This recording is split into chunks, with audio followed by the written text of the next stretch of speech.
ইরানের পারমাণবিক কর্মসূচি নিয়ে আন্তর্জাতিক সম্প্রদায়ের মধ্যে উদ্বেগ ও বিতর্ক রয়েছে। ইরান দাবি করে যে তাদের পারমাণবিক কর্মসূচি শান্তিপূর্ণ উদ্দেশ্যে, যেমন বিদ্যুৎ উৎপাদন ও চিকিৎসা ক্ষেত্রে ব্যবহারের জন্য। তবে পশ্চিমা দেশগুলি, বিশেষ করে মার্কিন যুক্তরাষ্ট্র ও ইসরায়েল, সন্দেহ প্রকাশ করে যে ইরান পারমাণবিক অস্ত্র তৈরির চেষ্টা করছে। 2023 সালের তথ্য অনুযায়ী, ইরান পারমাণবিক অস্ত্র তৈরি করেছে বলে কোনো প্রমাণ নেই। তবে ইরান উচ্চমানের ইউরেনিয়াম সমৃদ্ধকরণের ক্ষমতা অর্জন করেছে, যা পারমাণবিক অস্ত্র তৈরির জন্য প্রয়োজনীয়।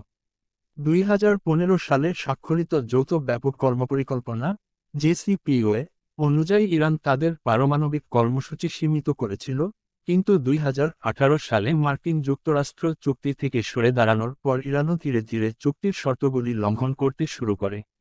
বর্তমানে ইরান পারমাণবিক অস্ত্রধারী দেশ হিসেবে স্বীকৃত নয়, তবে তাদের প্রযুক্তিগত সক্ষমতা নিয়ে প্রশ্ন রয়েছে।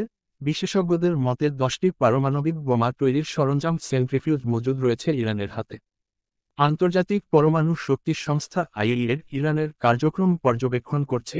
ইরান ভালো করে জানে যে পশ্চিমাদের আগ্রাসন রুখতে পারমাণবিক অস্ত্র তৈরি করা ছাড়া কোন বিকল্প নেই।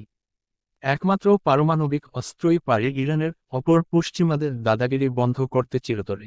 ইরান পরমাণু অস্ত্রের মালিক হলে মার্কিন যুক্তরাষ্ট্রের দোসর ইসরায়েল মধ্যপ্রাচ্যে একক আধিপত্য হারাবে তা নিঃসন্দেহে বলা যায়। পরবর্তী ভিডিও দেখার আমন্ত্রণ রইল।